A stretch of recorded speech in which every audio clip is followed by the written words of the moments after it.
Breaking news చూస్తున్నాము. ఎన్టీఆర్ జిల్లా మైలవరంలో దారుణం చోటు చేసుకుంది. పేకాట ఆడుతున్న వారిపైన పోలీసులు అమానుషంగా ప్రవర్తించారు. విచారణ పేరుతో 6గురికి రెడ్డిగూడెం పోలీసులు చిత్రహింసలు చూపించారు. పోలీసులు చిత్రహింసలతో ఒకరు మృతి చెందారంటే అర్థం చేసుకోండి ఎలాంటి పరిస్థితులు నెలకొన్నాయి.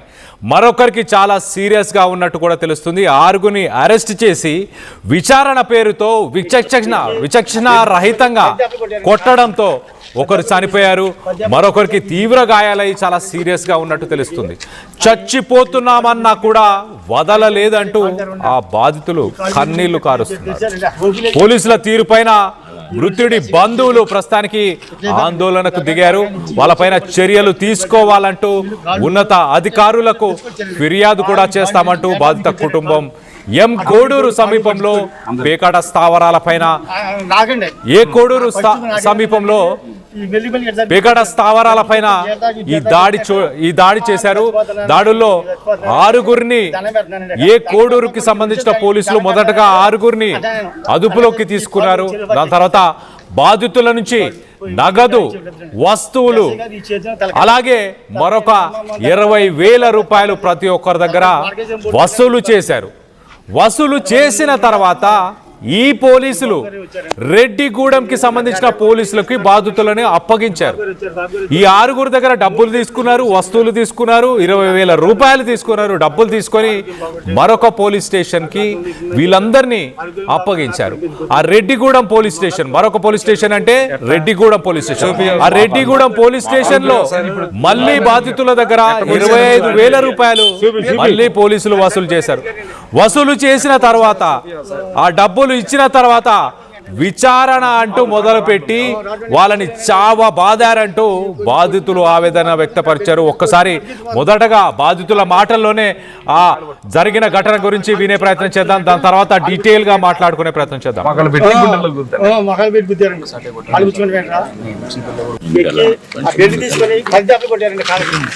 పద్యాపులు కొట్టేసాక నీకు ముందు చెప్పా కదా నేను మళ్ళీ ఎందుకు మా ఏరియాకి అని ఈ కాళ్ళు మెల్లిగా కానిస్టేబుల్ని అదే కాళ్ళు తెరవన్నాను. ఈ కాళ్ళు మెల్లిగా తెచ్చారండి. ఓపిలు వేసారండి పుట్టిన మీద ఈ 2 చేతులు అసగారు ఎట్లయిపోయారండి. ఈ తరకాయ వాడకాన్ని ఇచ్చి ఈ 2 చేతులు పడుకుని గట్టిగా పడ్డారు. వీళ్ళు కాళ్ళు తెచ్చుకొచ్చారండి. బాగా ఈ కాళ్ళు ఏడాదికి వచ్చారండి. కాళ్ళు అటోళ్ళు కాళ్ళు పట్టించుకొని అందరికి నాకండి నా ఫస్ట్ నాకే కదా జరిగింది.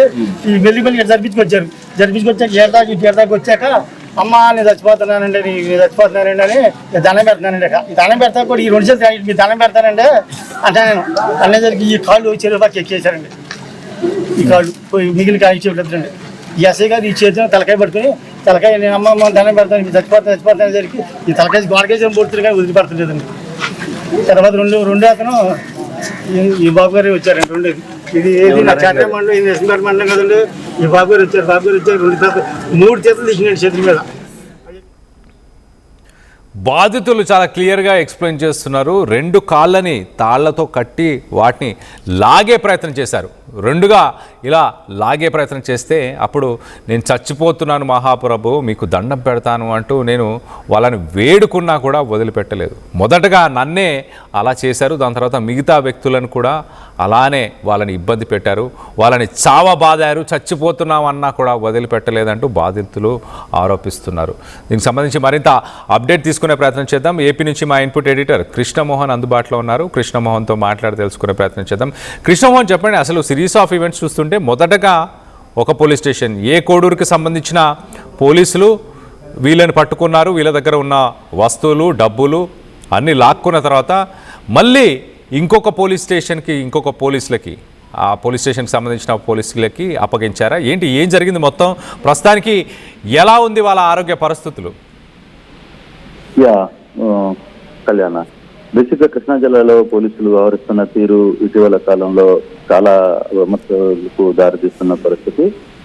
కేవలం ఏదో పేకాట ఆడుతున్నారు అన్న నేపథ్యంలో వాళ్ళు వ్యవహరించిన తీరు అసలు పోలీసు వ్యవస్థకి మచ్చను తెచ్చే విధంగానే ఉన్నాయి. ఫ్రెండ్లీ పోలీసింగ్ అని చెప్పి ఒకవైపు చెప్తున్నారు, కాకపోతే జరుగుతున్న వ్యవహారాలు ఇష్యూస్ చూస్తే చాలా ఘోరంగా జరుగుతున్న పరిస్థితి. ఇదే గ్రామంలో పేకాట ఆడుకుంటున్న కొంతమందిని పోలీసులు ఏకొండూరు పోలీసులు అదుపులో తీసుకున్నారు. అదుపులో తీసుకుని వాళ్ళ దగ్గర ఉన్న 20,000 రూపాయల డబ్బులు, తర్వాత వాళ్ళ దగ్గర ఉన్న వస్తువుల్ని స్వాధీనం చేస్తున్నారు. అయితే అది ఏకొండూరు పోలీసులు పరిధిలోకి రాదు అనుకున్న తర్వాత వెంటనే వారందరినీ కూడా పక్కనే ఉన్న రెడ్డిగూడెం పోలీసులకి అప్పగించే ప్రయత్నం చేశారు. కానీ అక్కడ రెడ్డిగూడెం పోలీస్ స్టేషన్ లో పోలీసులు మరోసారి అంటే 20,000 గతంలో వీళ్ళ దగ్గర ఉన్న 20,000 తీసేసుకున్నారు. తర్వాత రెడ్డిగూడెం పోలీసులు మరోసారి మళ్ళీ డబ్బులు తీసుకొని వాళ్ళని చెత్తగా బాధిన పరిస్థితి. మామూలుగా బాధితులు చెప్తున్న ప్రకారం మేము చచ్చిపోతామరా బాబు అంటున్నా కూడా వదలలేదు. చివరికి థర్డ్ డిగ్రీ ప్రయోగించే ప్రయత్నం చేశారు. పెద్ద డబ్బులు ఉన్న వాళ్ళు కోట్ల రూపాయలు స్కాములు చేసిన వాళ్ళని వదిలేసి మేము గ్రామంలో అందరం తెలిసిన వాళ్ళమే, మేము సరదాగా ఆడుతున్న దగ్గరికి మా దగ్గర డబ్బులు పెరుక్కోవడమే కాకుండా అక్కడ ఎస్ఐలు వ్యవహరించిన తీరు చాలా ఘోరమని చెప్పి చెప్తున్నారు. దానికి సంబంధించిన గ్రామస్తులు అందరూ కూడా మైలవరం నియోజకవర్గానికి సంబంధించిన అక్కడ నేతలు, స్థానిక ఉన్న గ్రామస్తులందరూ కూడా గ్రామ పంచాయతీ పెట్టుకున్నారు. పోలీసులు వ్యవహరించిన తీరు లేదు. 2 పోలీస్ స్టేషన్లో, ఒకటి ఏకొండూరు, తర్వాత రెండవది రెడ్డిగూడెం, ఈ 2కు సంబంధించిన పోలీసులు వ్యవహరించిన తీరు పట్ల చాలా సీరియస్ గానే వ్యవహారాన్ని పరిస్థితులు అయితే తీసుకున్నారు.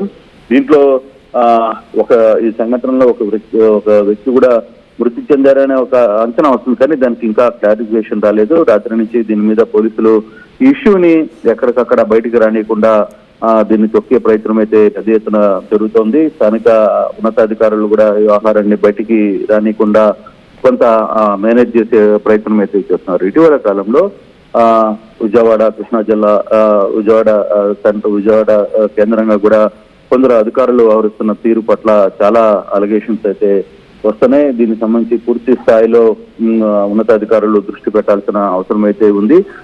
చిన్న కేసులకు సంబంధించి లేదు చిల్లి విషయంలో కూడా పోలీసులు వ్యవహరిస్తున్న తీరు, అదే కోట్ల రూపాయలు స్కామ్లు లేకపోతే ఇతర స్కామ్లు చేస్తున్న వ్యక్తుల్ని పోలీసులే అండగా నిలుస్తూ వాళ్ళని కాపాడే ప్రయత్నం చేస్తున్నారు. పెద్ద లిటిగేషన్స్ ని సివిల్ పంచాయతీలు విపరీతంగా చేస్తున్నారు అనే ఆరోపణ కూడా అటు విజయవాడ, సేమ్ టైం కృష్ణా జిల్లా పోలీసుల మీద కూడా విపరీతమైన ఒత్తిడి ఉంది. కానీ వాళ్ళని కాపాడే ప్రయత్నం అయితే పెద్ద నాయకులు చేస్తున్నారు. సామాన్యులు, చిన్న కూలినాలు చేస్తున్న వాళ్ళ మీద పోలీసులు ప్రతాపం ఏంటి అని కూడా నెటిజన్లు పెద్ద ఎత్తున దీని మీద విమర్శలు చేస్తున్న పరిస్థితి అయితే కనపడుతుంది. Kalyan. Right Krishnamohan, thanks for the latest update. మొత్తం మీద రెడ్డిగూడెం పోలీసులు అలాగే కోడూరు పోలీసులు 2 పోలీస్ స్టేషన్లకు సంబంధించిన పోలీసులు బాధితుల దగ్గర డబ్బులు లాక్కున్నారు. వాళ్ళ దగ్గర ఉన్న వస్తువులు అవన్నీ కూడా లాక్కోవడం జరిగింది. దాని తర్వాత విచారణ పేరుతో వాళ్ళని విచక్షణారహితంగా వాళ్ళని బాధాడారు అంటూ బాధితులు వేడుకుంటున్నారు. ఒకరు దీనిలో చనిపోయారంటే అర్థం చేసుకోండి. మరి ముఖ్యంగా కృష్ణా జిల్లాకి సంబంధించిన పోలీసులు ఈ మధ్య కాలంలో పోలీసు వ్యవస్థకే మచ్చ తీసుకొచ్చేలాగా పనిచేస్తున్నారు అంటూ కూడా మా ఏపీ ఇన్పుట్ ఎడిటర్ కృష్ణమోహన్ చెప్పుకొస్తున్నారు. వాళ్ళపైన తీవ్ర ఆరోపణలు వస్తున్నాయి. పేకాట మేము ఊర్లో అందరికీ తెలిసిన వాళ్ళమే, మేము అందరం కూర్చొని సరదాగా ఏదో ఆడుకున్నదే కానీ దాంట్లో డబ్బులను పెట్టి మేము ఆడింది కాదు అంటూ కూడా బాధితులు మొత్తుకుంటున్నారు. ఒక పక్కన అయినా కూడా పోలీసులు ఏమాత్రం వినకుండా వాళ్ళ దగ్గర నుంచి డబ్బులు వసూలు చేశారు, వస్తువులు తీసుకున్నారు, పోలీస్ స్టేషన్కి తీసుకెళ్ళి విచారణ పేరుతో విచక్షణారహితంగా వాళ్ళపైన దాడి చేశారు. తాళ్లను కట్టి వాళ్ళ కాళ్ళని వేరు చేసి వాళ్ళని చావబాదే ప్రయత్నం చేశారు. చిత్రహింసలకు గురి చేశారు. దాంతో ఒకరు మృతి చెందారు. మరొకరి పరిస్థితి కూడా చాలా సీరియస్గా ఉన్నట్టు కూడా తెలుస్తుంది. దీనికి సంబంధించి మీరేమనుకుంటున్నారు? మీ అభిప్రాయాలను కింద కామెంట్ రూపంలో తెలియపరచండి. తీసుకొని పద్యాపులు కొట్టారండి, కాళ్ళకి పద్యాపులు కొట్టేసాక నీకు నువ్వు చెప్పా కదా నేను మళ్ళీ ఎందుకు మా ఏరియాకి అని ఈ కాళ్ళు మెల్లిగా కానిస్టేబుల్ని అదే కాళ్ళు తెరవన్నాను. ఈ కాళ్ళు మెల్లిగా తెచ్చారండి. ఓపిలు వేసారండి పుట్టిన మీద ఈ 2 చేతులు అసగా ఎట్లయిపోయారండి. ఈ తరకాయ వాడగానే ఇచ్చి ఈ 2 చేతులు పడుతుంది గట్టి పడ్డారు.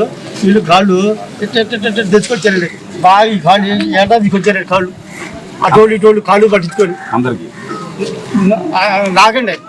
నా ఫస్ట్ నాకే కదా జరిగింది. ఈ మెల్లి జరిపించుకొచ్చాక ఏడాకి వచ్చాక అమ్మ నేను చచ్చిపోతున్నానండి అని దండం పెడుతున్నానండి. ఈ దండం పెడతా కూడా ఈ 2 చేతులు మీ దండం పెడతానండి అంటే నేను అనేసరికి ఈ కాళ్ళు చెరువు పక్క ఎక్కేసారండి. ఈ కాళ్ళు మిగిలిన కాయ చెప్పలేదండి. ఈ ఎస్ఐ గారు ఈ చేతిలో తలకాయ పట్టుకుని తలకాయ నేను అమ్మ దండం పెడతాను మీరు చచ్చిపోతాను జరిగి ఈ తలకాయ గోడకేసి ఏం పొడుతుంది కానీ వదిలిపెడతలేదండి. తర్వాత రెండు అతను ఈ బాబు గారు వచ్చారండి. రెండేది ఇది ఏది నా చాట మండలం ఇది ఎస్ఎంఆర్ మండలం కదండి. ఈ బాబు గారు వచ్చారు 3 చేతులు తీసినాడు చేతుల మీద. అయ్యే మీరు దండం పెడతాను నన్ను వదిలిపెట్టింది, నాకు ఆరోగ్యం బాగోట్లేదు, నాకు అర్థం తీసుకుందని చెప్పారండి. ఆరోగ్యం బాగున్నా నాకు కొడుకు ఎందుకు వచ్చారు అది ఈ మొఖాలతో వచ్చారు లోపల.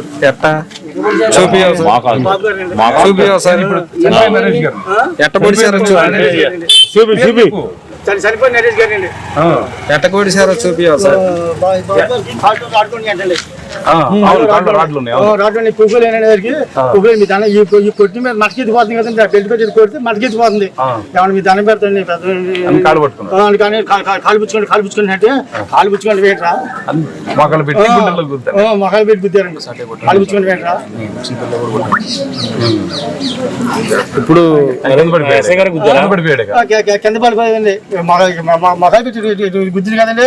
గుద్దేసరికి ఈ చేతి మనకి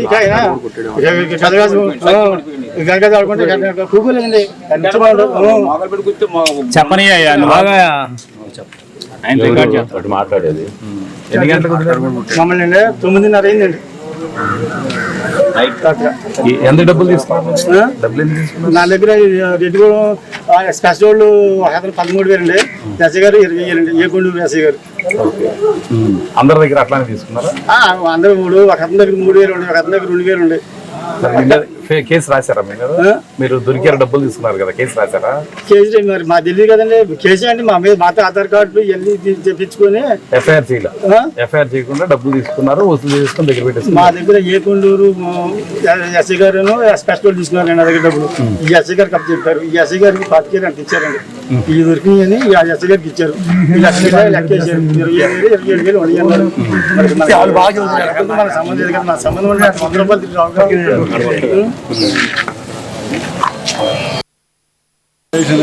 నన్ను ప్యాకెట్ వెళ్ళాడని.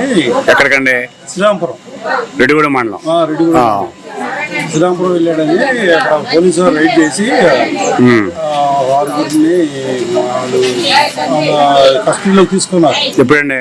రాత్రి తీసుకున్న తర్వాత రెడ్డిగూడెం శుక్రవారం రాత్రి అండి. ఏకున్నారు రైడ్ చేసి తీసుకున్నారు. కస్టడీలోకి తీసుకుని రెడ్డిగూడెం స్టేషన్ వాళ్ళకి అప్పచెప్పారు. అప్పచెప్పిన తర్వాత రెడ్డిగూడెం ఎస్ఐ గారు ప్రభుత్వం ఇచ్చి కాళ్ళ మీద చేతుల మీద నానా వ్యవస్థగా చేసి దెబ్బలని కనపడుతుంది కవిడి. రాత్రి వచ్చి సుహలాకి పడిపోయి పొద్దునే లేచిన వెంటనే ఫెయిల్ అయ్యి ఇది సోమశీల రాత్రి వచ్చిన తర్వాత పడిపోయారు. పొద్దున లేకటమే లేచాడు, పడిపోయాడు. సరే రైట్ జరిగింది. అసలు ఆయన చట్టపరంగా యాక్షన్ తీసుకోవాలి కానీ కాళ్ళ మీద అంటాం, చేతుల మీద ఇది కాపాడుతున్నా చూడండి. అవి కూడా మీరు ఈరోజు చాలా బాధాకరం. సోదరుడు తెలుగుదేశం పార్టీ కార్యకర్త వీరమాచినేని నరేష్ దుర్మరణం పాలయ్యాడు. సరదా కోసం ఏదో తర్వాత గ్రామాల్లో సర్వసాధారణంగా జరిగేటటువంటి కార్యక్రమాలు, చెట్ల కింద గ్రామ కూడలలోనూ అలాగే గ్రామాల్లో సర్వసాధారణంగా నిర్వహించే చిత్రాట కార్యక్రమాల్లో అతను ఆడాడో లేకపోతే పార్టిసిపేట్ చేసాడో చేయలేదని కూడా తెలియదు. మరి అక్కడ ఉన్నాడు ఆడాడనేటటువంటి నెపంతో అతన్ని అదుపులోకి తీసుకుని రెడ్డిగూడెం పోలీసులు అతని మీద భౌతికంగా హింసించి చాలా దారుణానికి ఒడిగట్టారు. మరి ఇలా ఏ పోలీస్ స్టేషన్లోనూ జరగనటువంటి విధంగా రెడ్డిగూడెం ఎస్ఐ గారు చేసినటువంటి పనికి ఇవాళ సోదరుడు అసూలు బాసాడు.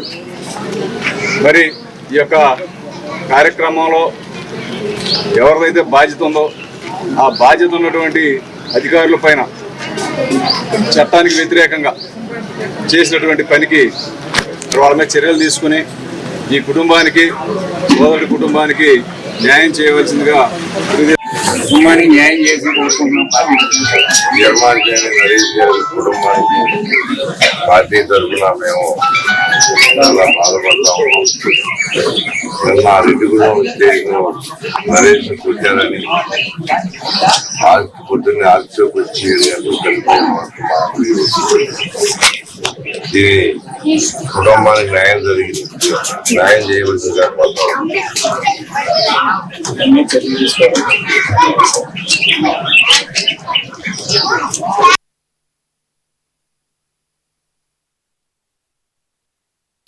State-of-the-art infrastructure, smart green campus, globally certified labs, KL deemed to be university.